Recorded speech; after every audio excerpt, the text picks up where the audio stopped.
Okay, I'm going to show you how to thread the RLTC-SP with the labels feeding from the bottom of the roll here.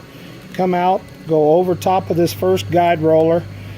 There's a piece of all thread under there. You make sure you stay above it.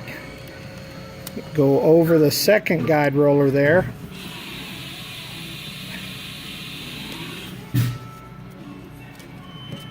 And it'll come out the front, right between the roller and the separator plate and the separator blade.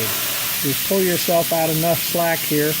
When you go right here, there's two pieces there, a separator plate and a separator blade. Go between those two, go right back out through the back of the machine, come out here.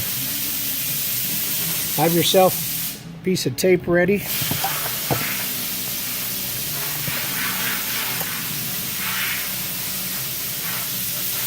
Tape the end of that right back to the roll of labels.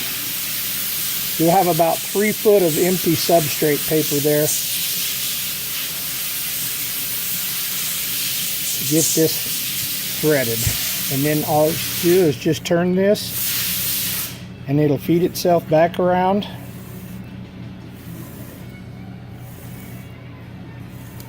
And it'll come out the front right where it was before. Pull that out, take the tape off, and that's how you thread it. There's collars on the guide rollers, so where it's threaded, kind of move this back and forth so that the labels center themselves up. And then you'll take your small Allen wrench, move your guide rollers in.